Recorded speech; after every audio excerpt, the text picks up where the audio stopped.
Mapalad po ang mga empleyado sa ating pamahalaan at pribadong sektor sapagkat may mga ahensya pong tumutulong at tumutugon sa kanilang mga pangangailangan. Isa po dito ang Employees Compensation Commission, isa pong komisyon sa ilalim ng Department of Labor and Employment na naatasan po ng pamahalaan upang magpatupad ng mga makabuluhan at naaayon na benepisyo para po sa ating mga manggagawa. Ano po ba ang mga ito at ano-ano po ang aktibidad ng ECC dito po sa ating rehiyon? Ilan lamang po ito sa ating malalaman dito po sa ating tipon-tipan sa PIA. Magandang umaga po sa inyong lahat. Sa ngalan po ni Director Purita S. Licas ng Philippine Information Agency at kasamang Oliver Bakay na siya pong regular host ng programang ito. Ako po si Jenny Valentin Bakiran, pansamantala pong hahalili sa programang Tipon-Tipan sa PIA. At syempre mga kaibigan, makakasama po natin ang ating mga bisita sa araw na to mula po sa Employees Compensation Commission. Mga bago po silang newly installed at malalaman po natin sa kanila kung ano po ba ang mga programa ng ECC. Pero bago po yan ay atin po silang bibigyang daan para sa kanilang Christmas greetings para sa kanilang pambungad na pagbati, sir. Good morning po sa lahat ng manonood. Ako po si Christopher Carona ng ECC Tuguegarao. At kami po ay bagong natalaga dito po sa Riongdos para po makater ang mga benepisyo ng claimant po ng ECC o Employees Compensation Commission. Salamat po. At syempre ang kanyang muse na dala-dala, meron tayong Prince Charming, meron nun tayong muse, Madam, sa iyo pong pagbati. Magandang araw po sa ating lahat. In behalf po of the Director po ng ECC, Mrs. Director Stella Zay Banawis, at saka ang Director po ng Department of Labor and Employment, Director Sixto T. Rodriguez Jr. Ako po si Remedios V. Andrada. Ang bago pong tinalagang Information Officer po ng Employees Compensation Commission po dito po sa rehiyon po. Bali, kami po yung magiging inyong katulong kung sa oras po na meron pong mga problema po sa ating mga manggagawa. For example po, sila po yung nagkasakit or nadisgrasya or maaari pong namatay ng dahil po sa kanilang mga trabaho po. Kami po yung maaari nyo pong lapitan kung ano po yung tulong na maaari pong ma-acquire po nila or maaari pong maibigay po namin sa kanila. Yun lamang po. Ayan, narinig po ninyo mga kaibigan, kung tayo po ay may mga problema, kung tayo ay nagkasakit, wag lang pong namatay, hindi na tayo makakapagsabi ng ating mga problema. At syempre, atin din kilalanin ang ating mga partners sa pamamahayag. Nasaan na si kasamang Munding Pancha para ipakilala po sa atin ang ating mga katrabaho. Kasamang Pogi Munding Pancha. Yes, Ma'am Jeanette, thank you so much. Good morning sa ating lahat. Gusto kong ipakilala yung ating mga kasamaan sa industriya. Nakasama natin ngayong umaga sa ating tipon-tipan sa PIA, si Jom Balunan. Balunan. Ng UNTV, si Lorna Pascual ng Clearview Cable TV, si Marvin Kangkang ng Bombo Radio, si Ma'am Digna Pagulayan ng RPN, at si TJ Tuddaw ng DZCV, at syempre yung crew ng iba't ibang himpilan na nag-cover ngayon dito sa ating tipon-tipan sa PIA. Yes, maraming salamat kasamang Munding at syempre ang ating mga kasamahan dito sa ating technical side, si kasamang Munding Ferrer, si Alvin De Los Santos, si kasamang Tony Goyagoy at kasamang John Malonga. At ngayon po sa ating pagpapatuloy sa ating programa, atin pong aalamin kung ano po ang ECC. Sino po ang pwedeng sumagot sa inyo, sir? Okay, si Ma'am Remedios Andrada, ang bagong talagang information officer po ng ECC at magiging katuwang po natin sa mga impormasyon na nais po niyong ibahagi sa ating mga tagapakinig. Ma'am, yung aking katanungan po, ano po ba ang ECC at bakit po meron tayo nito? So, ang Employees Compensation Commission po ay isa pong government-owned and controlled corporation po na naka-attach po sa Department of Labor and Employment. Ito po ay itinatag noong 1974 pa po siya actually sa magitan po ng PD 442 or the Labor Code of the Philippines. Itinatag po ang ECC dahil po sa nakita po ng ating gobyerno na yung pangangailangan po ng ating mga manggagawa Kasi po sa DOLE po, di ba po yung tinutulungan po nila yung mga labor standards po, mga ganun po. Pero nakita po nila na hindi po sapat yung mga labor standards na yon. Nakita po nila na yung mga gawa natin, kung sa pagkakataong nagkasakit po sila or meron pong nangyari sa kanila, sa kanilang trabaho, kulang po yung benepisyo na ibinibigay po sa kanila. Wala po yung tamang ahensya na tumututok po sa kanila. Kung kaya't po nabuo po itong Employees Compensation Commission po. So yung Employees Compensation po, dahil po sa kagustuhan po niyang matulungan lahat ng manggagawa sa ating bansa, nagpatayo po sila ngayon ng kanilang Regional Extension Unit dito po sa Tugigaraw, kung saan po kami po yung bagong staff at kami po ay nagsimula po lamang nitong October 14, 2013 po.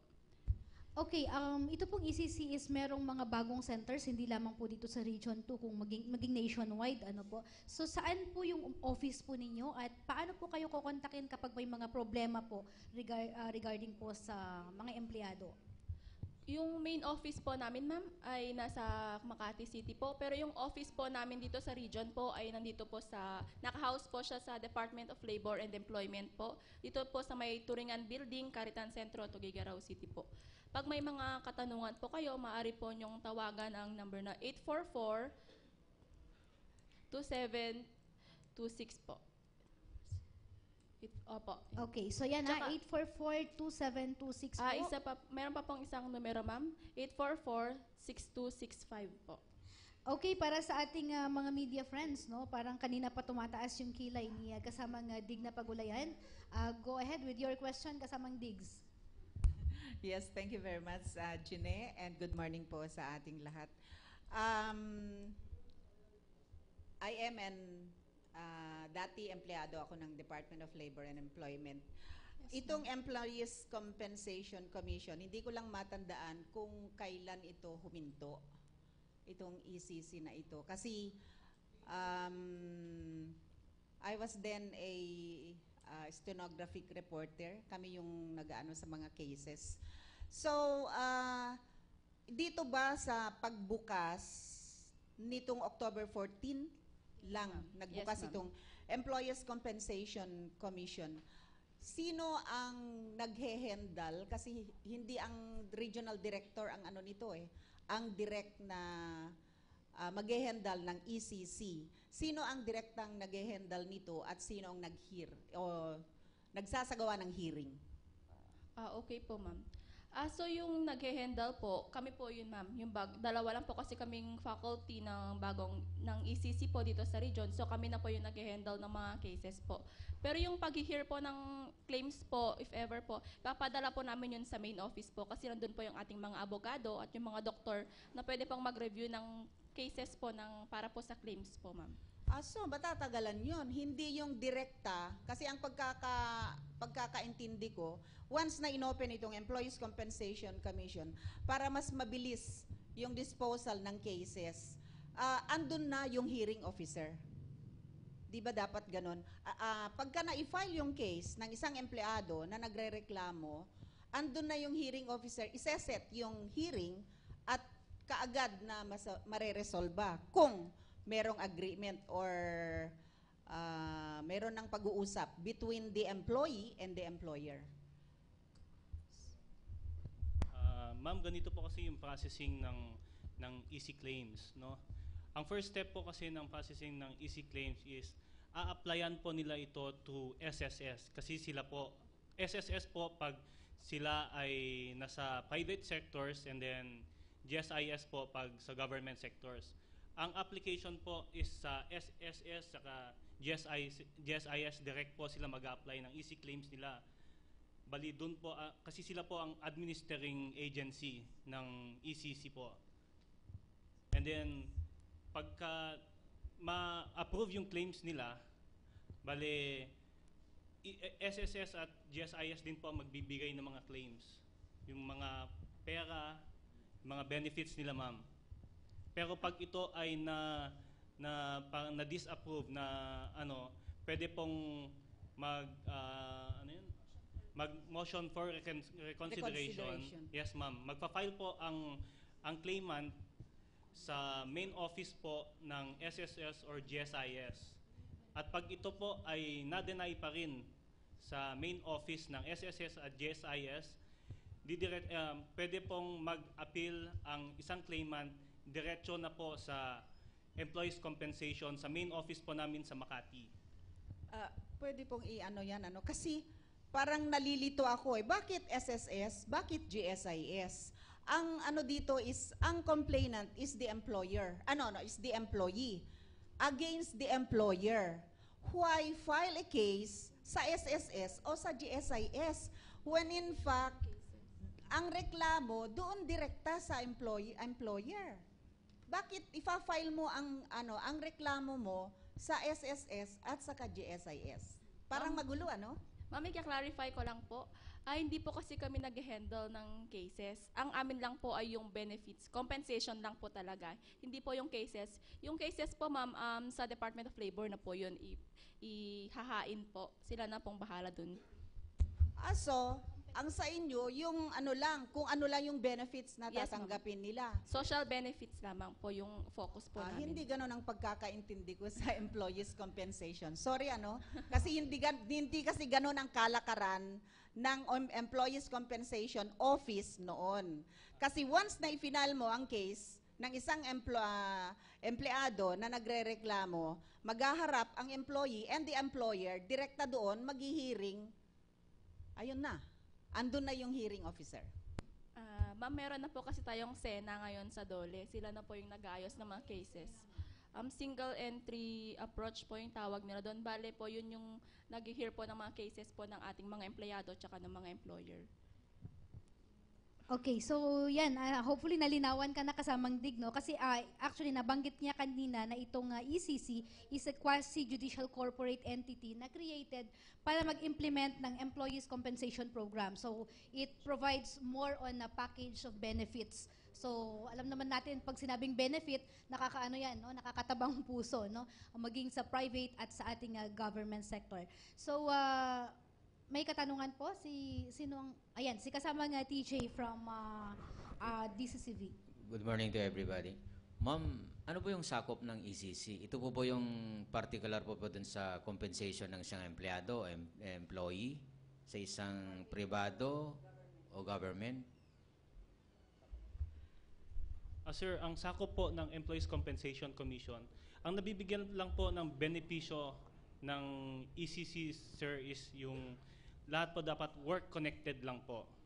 Kailangan work-connected yung mga sakit, yung injury, aksidente o kamatayan. Doon lamang po pumapasok ang ECC. Sir, sakop niya rin po kaya yung, let's say, underpaid po yung isang empleyado? Papasok, hindi po yung underpaid ba? Hindi yung tinakda ng batas na yun sana ang natanggapin niya. Papasok ba ng ECC doon? Hindi po namin sakop yun, So, sir. yung ano lang po? All on benefits, ganun Benefits po lang ang po. ano namin. Yes, sir.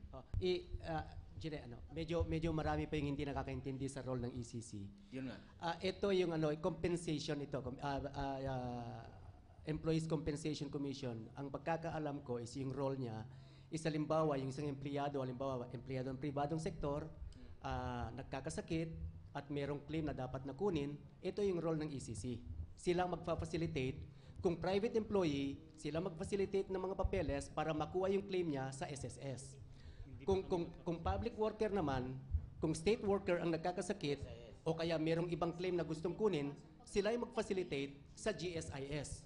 Kung ano yung babayaran ng GSIS, sila yung mag-facilitate para makuha ng empleyado yung benefit na yun, yung claim na yun.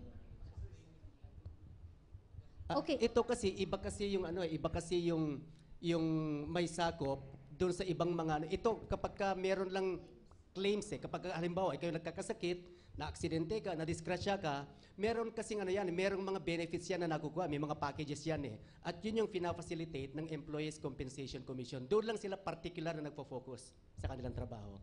Okay, may paliwanag si Sir Caronan. Yung sabi po kanina ni Sir, yung nagpa-facilitate, actually Sir, hindi po kami yung nagpa-facilitate ng papers.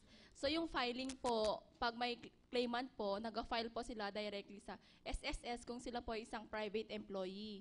Kung government employee naman po sila, ang nagpa-file po sila sa GSIS po. Tapos yung SSS at GSIS po, sila na po yung magre-review ng papers po nila. Tapos kung in-approve po nila, saka lang po nila bibigay po sa amin para mabigyan po ng benepisyo. Sila po kasi yung ating administering agencies, yung SSS tsaka GSIS po. Tsaka dun po kasi nagbabayad ng contribution yung ating mga employers. Nandun po yung pondo natin. Kaya sila po yung parang in charge talaga dun sa claims po natin. Okay, si kasamang Bombo. Okay. Yung mandato talaga ng ano yun, ng agency nyo. And then ano yung mga benefits, explain nyo ano yung mga packages, ano yung mga benefits na babanggit para maintindihan natin ng gusto kung hanggang saan lang isasakupin ng tanggapan nyo. Opo. Okay po. Yung ECC po kasi talaga, sir, yung focus po talaga niya is yung sa work contingencies lamang po. For example po, nagkasakit ka or nadisgrasya ka, ganun po, or maaari kang namatay ng dahil po sa trabaho mo, yun lamang po yung covered po namin. Bali po yung mga benepisyo po na binibigay po namin, loss of income benefit po. Dito po sa loss of income benefit po, maaari po itong makuha ng yung mga manggagawa po na meron pong na-injure po. For example, meron po kasi tayong tinatawag na types of disabilities na tinatawag. So yung una pong disability po ay yung temporary total disability po. Doon po nakukuha po yun, maaari pong nagkasakit kayo or nadisgrasya kayo at hindi nyo na po kayang pumasok sa trabaho nyo. Yun po yung binabayaran po namin kayo. Meron po kayong pension na maximum of 200 pesos per day. Ang pangalawa pong disability ay yung permanent total disability po.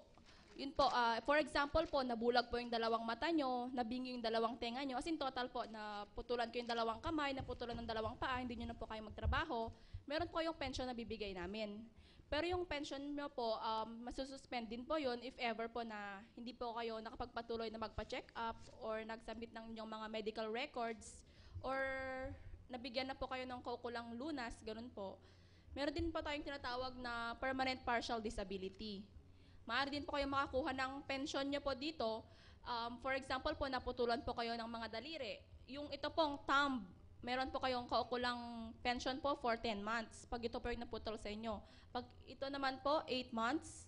Pag ito po, 6 months, and then 5 months, at saka 3 months po.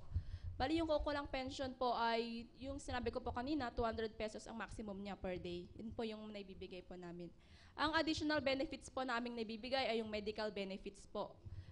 Tulad po ng reimbursement of medical expenses, bayad po sa surgery, check-up, mga ganun po, binabayaran din po namin yon. Meron din po kaming tinatawag na carers allowance po. Yung carers allowance po, yun po yung binibigay sa manggagawa natin na nagkasakit or na-disgrasya, tapos hindi na po nila kayang gampanan kahit yung mga simpleng bagay lamang dati nilang ginagawa. For example, hindi na nila kayang kumain mag-isa, umihi mag-isa, kailangan nila ng katuwang. So yun po, may tulong po kami binibigay sa kanila. May pambayad po kami dun sa kukunin na nilang katulong. And then, meron pa pong isang benefit. Meron din po tayong death benefits na tinatawag.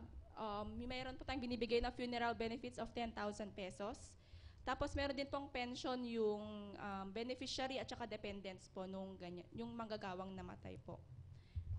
Yan ay kung member sila ng SSS at GSIS. Yes, So ma'am. kung wala, automatic wala din. Opo. Okay, so yun po ang tandaan natin, kinakailangan member sila ng SSS or GSIS para makapag-claim ng benefits na ito. At of course, nabanggit kanina ni Sir na yung claimant, ipaprocess niya yun sa all the papers, all the supporting documents, isasubmit yun sa SSS or GSIS at pag na-deny at hindi kontento yung claimant, parang sa tingin niya is agrabyado siya, doon na pumapasok ang ECC. First po, pag na-deny po ng SSS at GSIS, ang first na step po ang gagawin ng claimant is susulat po ng letter for reconsideration sa main office na po sa Manila. Main office Main ng office ECC. po ng SSS or GSIS. Doon po sila papadala ng letter na for reconsideration. And then pag na-deny po sila sa main office ng SSS at GSIS, saka po sila magsusulat ng letter of appeal sa tanggapan mo namin sa Manila sa Employees Compensation Commission. So doon po kami pumapasok. Kasi sila sa Employees Compensation Commission, sila po magre-review nung claims nyo, bakit na-deny at hindi na ibigay yung benefits po nung claimant. Usually, ilang pong working days bago po mag-grant yung request po ng isang claimant? May time frame po ba kayo na kailangan within 1 month is granted na yung request niya? Or 1 month, no? Oh. Yes, ma'am. Within 1 month po. Kasi, kailan yung meeting? Usually, ma'am, 1 month po ang kasi ang may mga nagre-review po ng mga officers sa ECC, mga abogado, sila po nagre-review ng mga cases. Monthly ata po ang review nila ng bago po natin dakuan yung ibang question, sir, since po na nandito na yung ECC, no, dito sa ating region, may hawak na po ba kayong mga complaints? As of now, ma'am, wala pa po, ma'am, kasi nag-establish pa lang po kami kasi madami pong hindi nakakaalam ng ECC. Kahit din po sa main office sa Manila area, marami din po hindi nakakaalam ng ECC. Kaya nga po ang ginagawa po ng commission is may tinatawag tayong advocacy campaign para po malaman nila ang ECC. Okay, yes, kasamang Digna. Yeah, iano ko lang yung sabi niya kanina, hindi pa alam ng mga tao, ano. 'Di ba sabi mo October 14 pa nagbukas itong Employees Compensation Commission? Have you not tried writing all the government offices, private, and itong mga tindahan na ito para at least ma-inform sila na just in case na may mga problema or complaints from the employees, meron silang matatakbuhan? Yes, ma'am. Ma'am, ginagawa na po namin. Kaso, ma'am, kulang pa po kami sa mga materyales, lahat po ng mga kulang pa, hindi pa po namin na-fix totally yung office namin, ma'am. Oh, I Okay. Yes, ma'am. Dapat humingi Saka kayo ng tulong kay yes, Director, yes, di ba, no? Kasi you are yes, housed there, baka naman pwede kayong tulungan ni Director for info Yes, dissemination, ma'am. di ba, Kaya nga no? po, lahat po ng mga seminars ng DOLE, pumapasok din po kami, ma'am, para po maano yung campaign namin. Okay. Thank Yes, you. At saka siguro ito na po yung pagkakataon, no, na ipapasok po tayo, no, through our respective radio stations, TV stations, and our own newspapers, no, na makatulong din po sa kanila, at hindi lamang po sa kanila, no, definitely sa ating mga kapwa empleyado na sa tingin natin ay hindi po nila nakakamit yung tamang compensation na dapat po nilang makuha, no. Si kasamang Marvin ng Bombo Radyo. Mayroon lang po akong gustong iklaro, kaugnay po dun sa nabanggit po ninyo kanina na social pension or yung benefits po na ibibigay sa yung mga nabanggit po na ninyo na mga na-aksidente or namatay. Saan po manggagaling po, ma'am, yung pondo? Sa mismong ECC or sa SSR or GSIS or saang agency po, ma'am? Bali po yung pondo po, sir. For example po, private employee po yung nadisgrasya. Sa SSS po galing yung fund, sir. Yung 200 per day na nasabi po ninyo kanina. Yes, sir. Doon po galing, sir. Kasi nasa SSS po yung pondo natin for private employees. Tapos yung sa government employees naman, nasa GSIS po yung pondo natin, sir. Meron po tayong tinatawag na State Insurance Fund. Kung makikita nyo lang po sa mga kontrata, ganon, may binabayaran po talaga ang employer na State Insurance Fund po. Doon po yung pondo ng ECC. Okay po, ma'am. So, yung pondo, so ang trabaho lang po ninyo dito, ma'am, is to i-facilitate para maibigay yung or ma-inform or maibigay yung dapat na benepisyo na maibigay sa miyembro or sa complainant. Yes, sir. Ganon nga po, sir. Okay po, ma'am. Okay, si kasamang Munding. Paano pag alimbawa ilang buwan or dapat ba continuous na monthly na nagbabayad ka para makakuha ka ng ganitong compensation, alimbawa na may nangyari sa isang empleyado? Ay, hindi po, sir. Kapag empleyado ka, sa first day mo pa lang po na nagtrabaho, covered ka na po ng ECC. For example po, sa first day mo or the first week mo na disgrasya ka na, meron ka na pang makukuhang benepisyo sa ECC. What if, kasi sa SSS, tsaka SSS, kapag 3 months na hindi ka nakabayad, di ka makapag-avail ng loan, pag mag-avail ka ng loan. What if 3 months na hindi ka rin nakapagbayad, pagkatapos biglang na-aksidente ka? could you avail of that compensation? Sir, ganito po kasi yun. Kasi po ang nagbabayad sa private po kasi, ang nagbabayad ng SSS na ano nila is ang employer. Employer po, parang sila po nagbabayad ng SSS ng employee nila. Na parang 10 pesos po monthly per employee. Pag ang sweldo po is less than 4,500.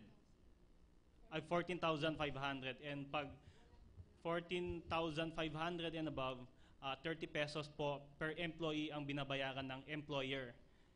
Yun, bali doon po yung binabayaran po ng employer is mapupunta po sa SSS, sa State Insurance Fund. Doon po nanggagaling ang pondo para po sa mga claimant.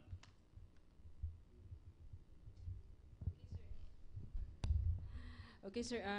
Kung may mga, yung nasabi nyo kanina, cases, okay, yung sa proseso ho ng hearing, okay, yung mareklamo po na ganyan, diretso ho ba na mismo hong direct sa Manila na ho yung sa hearing o dadaan pa ho sa inyo? Kayo pa po ba yung, in case po yung sa, ano po? Yes, where to file? Ma'am, ganito po yun. Pag ang filing po kasi is yung claimant susulat po ng appeal letter, pwedeng diretso na po o pwede kami mag-assist na magpapadala po ng letter dun sa ano po, sa main office. Okay, gaano naman ko katagal yung response if in case po? Kasi syempre, pabalik-balik yung magfa-follow up. Bakit wala pa kaya? Naku, isang buwan na. Mga ganon. Oo. Diba ho, may makulit ho tayong mga clients minsan. Hindi natin ho maiwasan yan. Okay, bakit wala pa po? Isang buwan na ho. Siyempre, kukulitin ho kayo, pabalik-balik sa opisina. Paano po nyo ma-actionan po yung ganyang pong tipo po ng mga kliyente yung makulit? Ma'am, Yes. as of now, siguro po ang gagawin po namin, ma'am, is kukunin na lang po namin yung number, and then pag okay na po yung nila, yung sagot ng Usually po kasi pag sila na po nagpadala or kami din nagpapadala, ang sulat din po, didiretsong susulatan din po sila ng main office. Parang hindi na po dadaan sa amin. Diretso na po sa claimant. Okay. Opo. Okay. Yes, kasama nga Benji. Yeah, good morning sa mga bisita natin. Hindi ako magtatanong, Jen, kasi alam mo naman ang kahalagan ng ECC, kaya nabalitaan ng taong bayan, nandito ang guest natin. So, we have somebody from Igig Cagayan, isang teacher, si Ma'am Elma Tulyaw, at medyo magtatanong tungkol sa case ng asawa niya. Ma'am Elma? Magandang umaga po sa inyong lahat. Sa akin po, yung katanungan ko lamang po kung maka-avail rin po ba yung, halimbawa, yung asawa ko, 10 years nang nakabayad ng SSS, tapos after that 10 years, in-stop ko na yung payment niya. Then, just in case na, halimbawa, mawalan ng daliri, nagtatrabaho pa rin siya bilang laborer ng furniture, makaka-avail rin po ba siya ng sinasabing compensation from the SSS? Ma'am, ano po yung trabaho po ng asawa niyo ngayon? Laborer po siya. Opo. Pero self-employed na po siya. Pero dati connected po siya sa ng RM Demandal Construction. 10 years po, ako po nagbabayad ng kanyang nung nagtanggal na siya sa trabaho. Tapos, kinontinue ko po yung 10 years niya kasi after 10 years, yung availment po niya ng pension is pag 60 years old. 49 pa lang po, matagal pa po. Just in case na matanggalan po ba ng daliri, makaka-avail rin po ba siya? Ay, hindi na po ma'am kasi self-employed na po siya. Dapat po kasi yung makakapag-avail lang po yung compulsory members po ng SSS at saka GSIS po. I see. So, ibig po sabihin, lahat, maging kahit yung mga contractuals sa government na considered self-employed, hindi rin sila makaka-avail. Ma'am, pag contractual po sa government, kasi sakop na yan ng GSIS, ma-avail din po, may mga Contractual. contractuals po kasi na job order lang, so no employee-employer relationship. So they are paying their SSS at their own. Hindi po ma'am. Hindi po namin sakop yun. So ang sakop po ng ECC ma'am, yung pong kailangan compulsory members po ng SSS. Yung may employer and employees relationship po. Yun po ang ano. Pag self-employed ma'am, hindi namin covered. Yes ma'am. Okay, may mga katanungan po ba mula sa ating mga kasamahan sa media? Kasamang Benji. Okay, wala po ba tayong mga innovations, ma'am, because employee, yung mga job orders po natin, they are also employee, and most government agencies and even private, government agencies, no, are run by contractuals. Wala po ba tayong pwedeng innovation na pwedeng isakop din sana natin sila kasi nagbabayad din naman sila ng kanilang mga dues? For now po, ma'am, wala po talaga. Pero ganito na lang po. I-take down na lang po namin yan, ma'am, na question. Tapos i-refer na lang po namin sa main office para magawan po ng tamang action po. Pero sa amin po kasi, for example, dati po kasi akong job order sa DOLE, meron naman po kaming SSS na binabayaran po. So we are covered po ng ECC. Yung mga iba lang po siguro na wala talagang SSS, yun po talaga yung hindi po pwede, ma'am. Employer po kasi yung nagbabayad. Okay, may karagdagang katanungan si kasamang Munding. Yung case niya kasi is, yung employer niya nagbabayad doon sa 10 taon na pagtatrabaho niya sa Dimandal Construction. Kaya lang niya itinuloy na nag-self, employed, nung tinanggal na siya doon sa trabaho kasi nga naputulan siya ng daliri. Yun ho ba, wala ho ba siyang compensation doon, the fact na binabayaran naman siya ng employer, nung time na nagtatrabaho pa siya doon sa construction company na yun? Sir, so yung injury po ba nangyari nung nagkatrabaho siya? Yes. Kaya nga raw ho siya tinanggal dahil hindi na siya nakapagtrabaho because of that injury.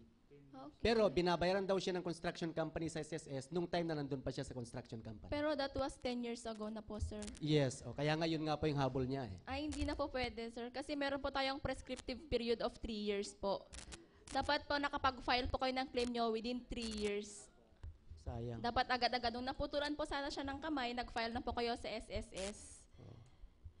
Tapos para po makakuha po kayo ng benepisyo sa ECC. Okay, halimbawa isa kang empleyado, private employee na nagkasakit ka halimbawa ng asthma or TB halimbawa. Pero member ka na ng SSS, binabayaran ng amo. Tinanggal ka ngayon ng amo mo dahil dun sa sakit mo. Syempre pwede kang makahawa. Saan pwedeng pumasok ang ECC doon? Pwede po siyang makakuha ng benepisyo pa rin po sa amin, ma'am. Kasi po, di ba po, nung nakuha niya po yung sakit niya dun sa trabaho niya. So, kasali po siya dun sa listed compensable diseases po natin. So, pwede po siyang makapag-file. Ang gagawin na lamang po niya, mag-file po siya sa SSS, tapos kumuha po siya ng medical records po niya na, for example, di ba meron po tayong pre-employment medical check-up na tinatawag. At kung nakalagay po doon that she is physically fit nung pumasok po siya sa trabaho, tapos ngayong natanggal siya dahil nagkasakit siya, pwede niya pong i-present yun na as a requirement po niya sa SSS para po makapag-file po ng EC claim. Tapos po, pag na-pass po yun, mabibigyan po siya ng benepisyo. Okay, kasama nga TJ. Ma'am, kumusta naman yung dati nang may kaso, no? May kaso na sila sa SSS o kaya sa GSIS o saka sa labor na pending lang. Pwede pong ilipat sa inyo? Hindi na. Kaso, tungkol saan po yung kaso, sir? Na pending nga dahil hindi na si kaso ng mga agency na nabanggit ko. Gusto nilang ma-aksyonan agad. Ito ba na yung pagkakataon para i-transfer sa inyo? For benefits po ba yun, Oo. sir? Kung ganun po, upang for benefits. Kung Dahil ano- natatagalan na sila doon sa ahensya na tatlo na nabanggit ko, gusto nilang mabigyan po ng aksyon, ito na ba yung pagkakataon na nandyan po yung ECC, ililipat na lang sa opisina po niyo? Pwede po ba yun? Sir, depende po yan kung yung kaso niya is work-related or pasok sa 3 years na prescriptive period po. Pwede po. O ganun nga sir, dahil natatagalan na nga sila nga doon eh. Pending. Kung Pending na. work-related siya, sir. Oo. Pwede po, sir, na Itatransfer na sa po sa inyo. hindi po, what do you mean? Dahil ita-transfer natatagalan na po siya, wala na siyang, siguro wala siyang maasahan doon. Pero work-related. Yes, sir. Mm. Yeah. When? New wages or disability? Let's say record disability. Okay. Pwede yun. Pwede po, sir. Pwede po. Kasi ipa-follow up po namin. Kayo na Kung- po yung bahala na magano. Parang Yes, sir. tumulong po doon. Kung paano Mag-assist tumulong sa doon sa para empleyado. makuha po niya kaagad yung yung benefits niya. So doon na po papasok ang ECC para Yes, sir. agad niya nang ma-actionan Yes, po sir. yung Okay. May mga ugali tayong mga Pilipino na minsan kung ang tagal na nung proseso, halimbawang 20,000 lang ang claim natin, parang hinahayaan na lang natin, no? Sabihin natin, napudpud na yung tsinelas ko sa kapapalo up, ang dami ko ng gastos sa pamasahe, hanggang ngayon wala pa, pabayaan mo na. So kung halimbawa pong may naka-experience na mga empleyado po ng gobyerno o private, mga 1 year or more than 1 year ago, pwede po mo ba yung lumapit na sa inyo? Kung halimbawang ganun po na dininay ng SSS yung kanilang claim, more than one year ago, no? Pwede pa po ba silang lumapit sa inyo? Pwede pa rin po, ma'am, kasi pasok pa rin naman po sila sa 3 years prescriptive period po natin. Okay, kasamang Digna. For clarification, kasi sabi ninyo mag-file sa SSS, mag-file sa GSIS. Palagi po ninyong nababanggit kasi ma'am sa amin. Magke-claim sila sa amin. Ano ba yun talaga? Meron silang makukuha sa SSS, meron silang makukuha sa GSIS, at meron pa rin makukuha sa ECC. Pag-clarify lang po kasi tuwing nag-explain po kayo sa amin, may makukuha sila sa amin. So meaning to say, aside from claim from SSS or maybe from GSIS, meron pa silang i-claim from the ECC. Yes, ma'am. Pali ganito po kasi. Pag sa private sectors po, may tinatawag kasi tayong double compensation. Pwede pong pag SS member po kayo at work-connected yung injury or sakit, pwede pong double compensation na may makukuha ka separate sa SSS and then sa ECC po. Separate po yung benefits. Pero sa government po, pag sa GSIS, mamimili lang po sila. Kung GSIS. Depende or po kung ECC. saan malaki ang makukuha nila. Which is higher. Yes, ma'am. Depende po sa kanila. Okay, so medyo nalinawan na ako. Kasi kanina doon sa sinasabing kung naputulan yung especially thumb, is 10 months po, ma'am. 10 May months. pension. No? Akala ko SSS o nag-usap kayo ng SSS and ECC na yun yung prescribed amount. So iba pala yung makukuha sa SSS at saka sa ECC. Yes, Okay. So now ay unti-unti na po tayong nagkakaroon ng kaliwanagan, no? So yan po yung mga gustong-gusto ng mga empleyado, no? Double compensation. Pero ayaw naman po nila na naaagrabyado sila. Okay. Yes, madam. Ma'am, sabi nga ni Sir Edmund, papaputol na lang ako ng 2 daliri. Paano po yun? Pag para sila it takes siyang two to pinutol, tango, no, sabihin joke? naman niya na naging work. May Para- investigation pa para ba na ngumiti lang ginagawa para tayo. mapatunayan? Ano naman? Para ngumiti lang, ma'am. Hindi. Okay. Yung question ko regarding po dito sa medical benefits. Okay, pag magke-claim po tayo, yung isang client po nila, syempre nagbibigay po, humingi po ang opisina ninyo ng tinatawag nating requirements. You have to complete your requirements, then ECC, ayan. Okay, para ma-claim mo yung eksaktong yung gano'n. Ano yung mga requirements po to claim medical benefits? Yes. Gaya po na sinabi ko kanina, ma'am, yung medical check-up po. Tapos yung medical records po ng opisina po. Meron, 'di ba meron naman po yung opisina po kasi dapat meron po tayong logbook ng employees. Nakalagay doon kung sino yung mga empleyado natin na nagkakasakit, mga ganun po. Pwede niyo pong i-present, i-photocopy niyo na lang. Tapos ilagay niyo as a requirement, isalin niyo as a requirement. Tapos yung pre-employment medical check-up po, na naka-indicate doon na dati nung pagpasok niyo po sa trabaho ay wala po kayong sakit. At ngayon po, nagkasakit na kayo, maaari po yun na isa pang requirement po. Okay, ma'am. Thank you. Gaano namang katagal yung pag-claim po no kabilis? Okay, kabilis, katagal. Okay, kabilis.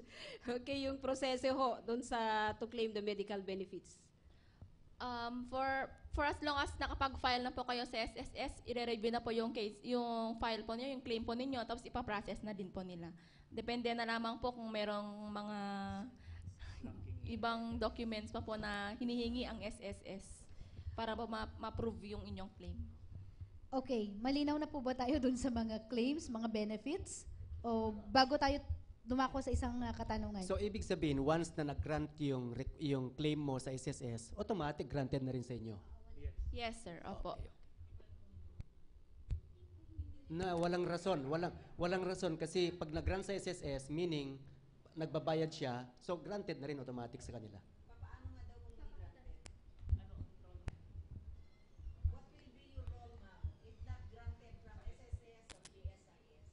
Gaya po ng sinabi kanina, sir, pag hindi po na-grant sa SSS or GSIS, di po ba, dito sa branch po natin, for example, na-deny po siya, magsusulat po yung claimant ng motion for reconsideration sa main office na po ng SSS or GSIS. If ever po na-deny pa rin po, magsusulat pa rin po sila ng appeal sa ECC na po. Yung ECC na po, siya na po yung magre-review ng cases. Meron po kasi tayong abogado doon at saka mga doktor para po malaman kung yung sakit po talaga or yung disgrasya ay work-connected po. Kung ano man, kung na-deny man pa rin, kasi may mga pagkakataon na na-deny pa din po eh. Kung na-deny pa rin po, pwede kayong mag-appeal pa rin sa Court of Appeals hanggang makarating po yun sa Supreme Court. Pwede po.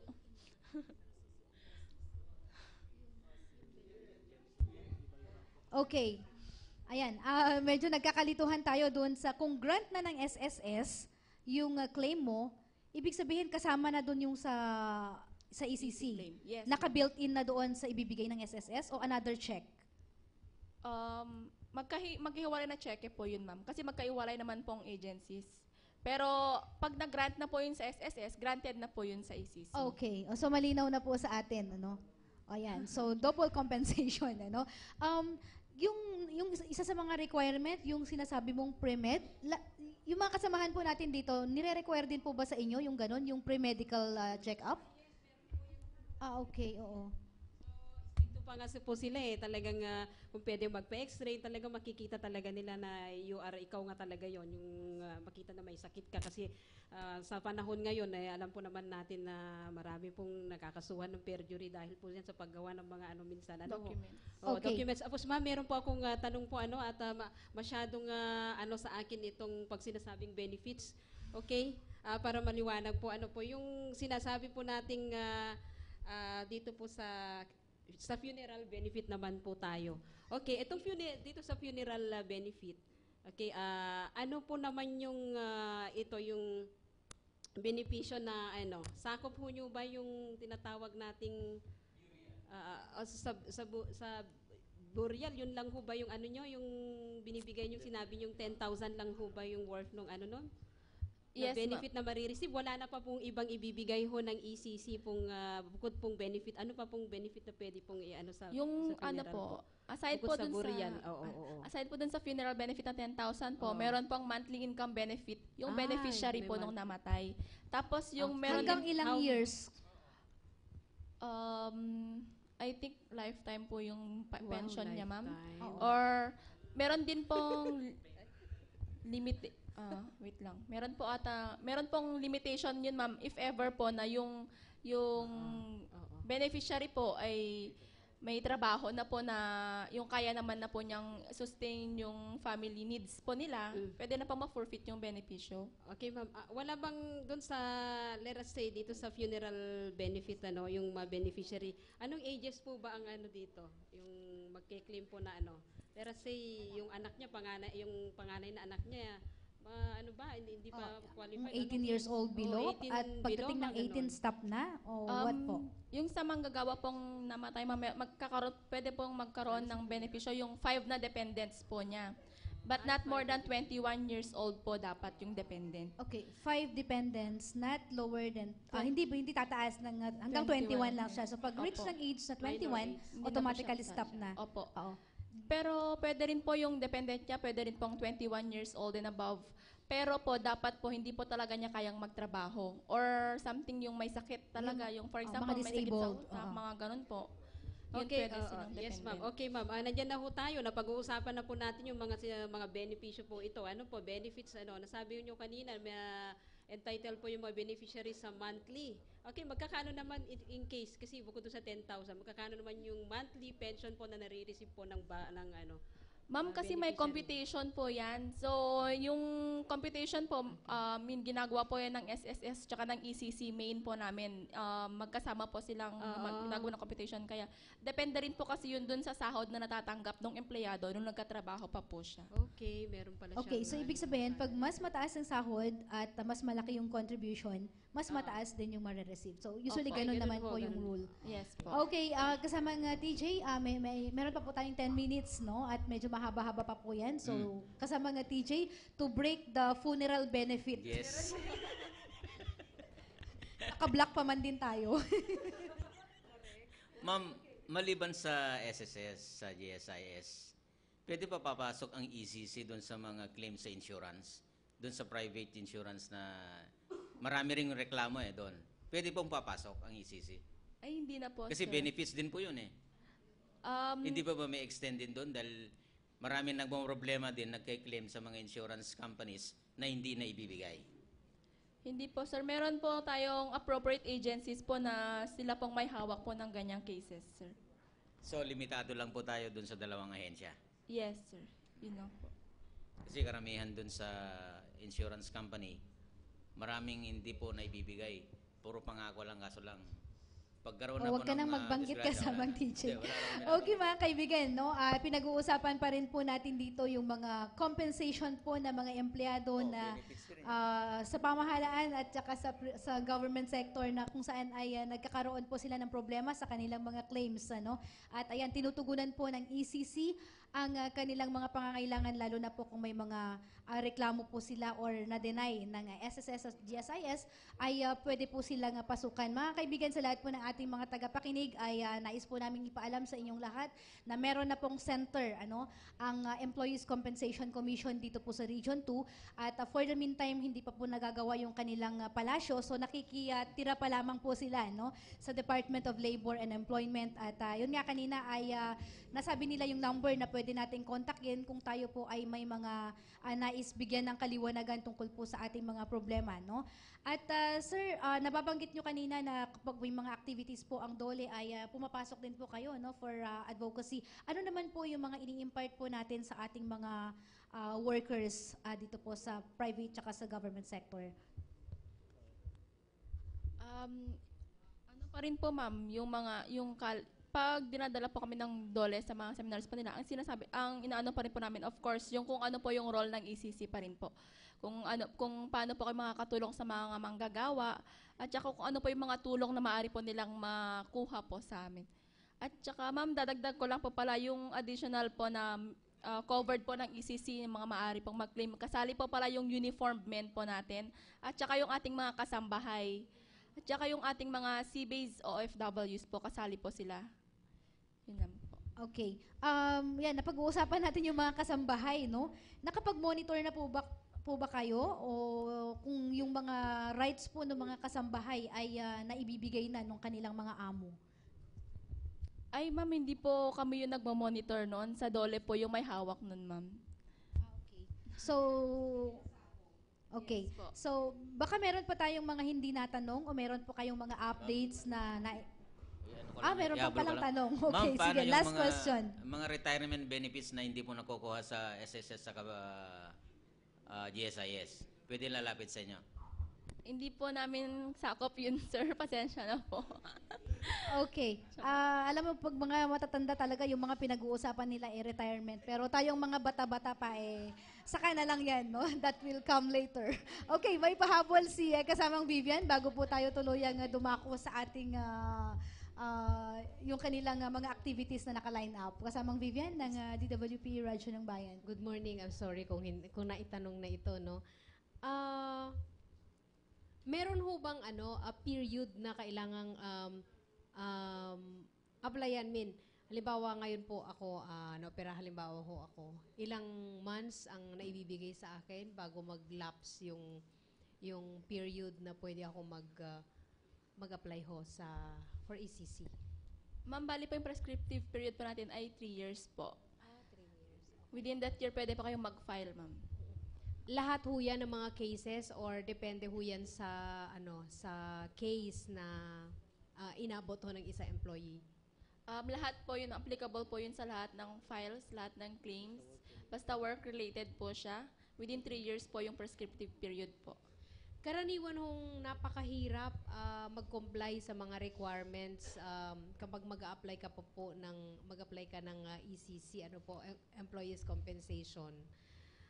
Dahil sinasabi ho ng GSIS halimbawa, government employee, sinasabi nilang, eto ma'am, kailangan mo ito, dadalhin mo sa doktor, dadalhin mo sa ganito. Wala ho bang way para i-shortcut natin yung ganoon? Total, meron din ho namang mga makukuhang mga medical certificate from the doctors. Ba't kinakailangan, pati yung abstract, pati yata yung procedure na ginawa ho sa'yo, ikukwento mo pa doon sa forma na ibinibigay po ng GSIS.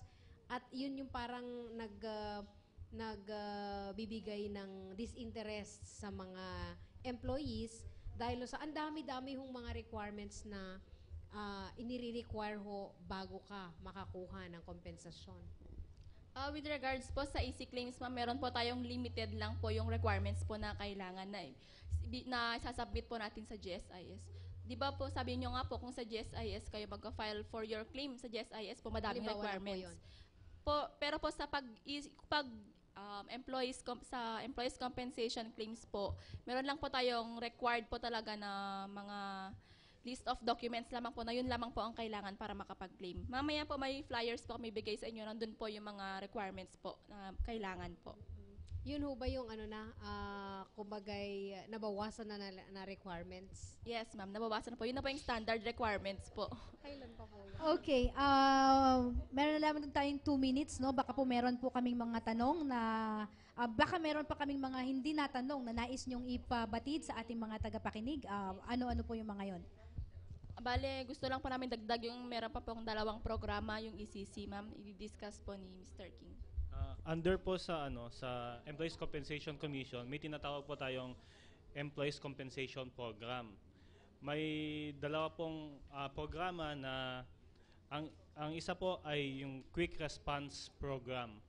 Ito po ay yung nagbibigay ng kaagarang tulong sa mga manggagawa. Kaagad na tulong po ito, sir, na nagbibigay po kami ng psychosocial counseling, pati na rin ang pagproseso ng kanilang mga easy claims. Parang kami yung nagbibigay ng instruction kung paano nila i-claim yung mga claims nila sa mga proper agencies po. Yun po yung And then, ang isa pong programa is yung Kagabay Program. Dito po sa Kagabay Program is, ang Kagabay Program po ay katulong at gabay sa manggagawang may kapansanan. Ay isang economic assistance program o tulong pangkabuhayan para sa ODWs o manggagawang may kapansanan po. Dito po pumapasok yung mga benepisyo po na tulad ng physical restoration. Dito po libre po ang therapy, libre po ang medical treatment, mga medical supplies po gaya ng prosthesis, libre po na ibibigay ng Employees Compensation Commission. Tulad din po ng mga hearing aid, mga crutches, and then meron din po mga skills training for re-employment. Pang additional skills po ito na pwedeng ma-avail ng may kapansanan para po makabalik sila sa economic mainstream ng po. And then yung entrepreneurial training po. Ito po yung pwede po silang mag-training para po magkaroon ng home-based na business. Bale, yun po. Okay, napakaganda po itong bagong program na to. Interesado po ako dito sa Kagapay, no? Medyo mag-extend siguro tayo ng 3 minutes, no? Dahil late tayong nag-start kanina, no? Dito sa mga may kapansanan, no? Definitely member din sila dapat ng SSS, Yes, no? Or ma'am. GSIS. So, paano? Ano yung isasubmit din nilang requirements sa inyo? Dito po kasi sa Kagabay, ma'am, dapat po approve na ang EC disability benefits ng isang claimant sa SSS. Dapat aprobado na po sila. And then, pagka-aprobado na po sila, may mga forms kami. Pwede po silang pumunta sa opisina namin sa DOLE at mag-fill up po ng mga forms. Ganun po. Meron po tayong sariling pondo, sir. Tulad po ng sabi namin kanina, nasa ECC, ay nasa SSS po at saka nasa GSIS po yung pondo po natin. So, hindi po namin pwedeng banggitin yung pondo, basta malaki na po siya. Hindi po yung saktong amount, pero according po sa statistics ng 2012 po, nasa billion na rin po yung pondo natin sa SSS at GSIS po. Okay mga kaibigan, maraming salamat po. Inuulit ko lamang po yung number na pwede po ninyong makontak dahil meron na po tayong ECC Center dito po sa ating rehiyon. 844-2726 at 844-6265. Narito na po ang ating kasamahan. Bagong installed po si Sir Christopher Caronan at saka si Madam Remedios Andrada ng ECC Region 2. So yan po yung mga pwede po nating malapitan pag tayo po ay nakakaharap ng mga problema sa ating pagtatrabaho. At muli mga kaibigan, maraming salamat sa inyong lahat, kay Sir Caronan at saka kay Ma'am Andrada sa pagkakataon ito na nakasama po namin kayo at naipahayag po natin yung mga dapat pong malaman ng ating tagapakinig. We hope that from time to time, sir, pag may mga updates po kayo, pag may mga good news po kayo, nandito lang po ang ating mga kasamahan sa pamamahayag na handa pong magbalita ng magandang balita. At sa ngalan po ng ating Director, Purita S. Licas, sa ngalan din po ni kasamang Oliver Bakay at sa lahat ng ating mga partners, mga media partners, ako lamang po si Chene Valentin Bakiran. Nag-iiwan po ng isang magandang umaga sa inyong lahat. Maraming salamat po at Merry Christmas in advance.